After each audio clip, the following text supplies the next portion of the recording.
উপদেষ্টা ডক্টর আসিফ নজরুল বলেছেন, গত 15 বছরে উচ্চ আদালত নির্যাতন ও মানবাধিকার লঙ্ঘনের কাজ করেছে।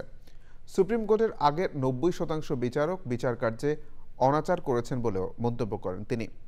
উচ্চ আদালতের বিচারক নিয়োগে ঋণ খেলাপি, বিল খেলাপিদের না রাখার পরামর্শ দিয়েছেন attorney general Asaduzzaman. Report Rukhsana আমিনের।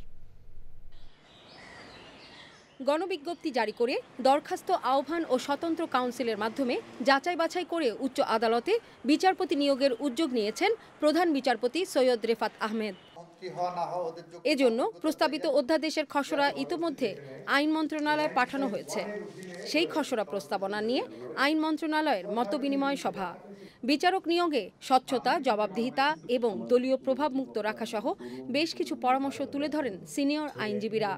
বিচারক নিয়োগের আগে তার ব্যাপারে একটু খোঁজ খবর নেওয়া উচিত। তবে আইন উপদেষ্টা জানিয়েছেন, সৎ, যোগ্য ও মেধার ভিত্তিতে পরবর্তী বিচারক নিয়োগ দেওয়ার লক্ষ্যে এই আইন তৈরি করা হবে। সবচেয়ে প্রবলেমেটিক যে বিধানটা সেটা হচ্ছে উচ্চ আদালতে বিচারক নিয়োগের আইন। বাংলাদেশের সংবিধানে উচ্চ আদালতের বিচারকদের, হাইকোর্টের বিচারকদের প্রচণ্ডভাবে ক্ষমতাশালী করা হয়েছে।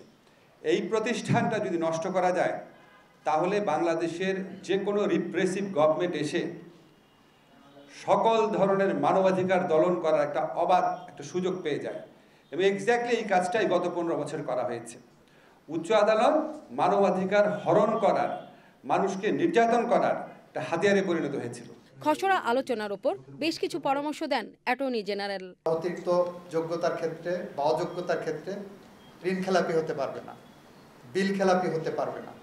আইনে এই জায়গাটুকু করে দেওয়া হচ্ছে, কিন্তু এখানে যে ফরম্যাটে করা হয়েছে এই ফরম্যাটে করলে সংবিধানের 6ষ্ঠ ভাগের সাথে সাংঘর্ষিক হবে। প্রস্তাবিত খসড়ায় সুপ্রিম কোর্টের প্রস্তাব অনুযায়ী রাষ্ট্রপতি কর্তৃক অনুরোধ প্রাপ্তির বিধান না রেখে কাউন্সিলের উপর রাখা হয়েছে।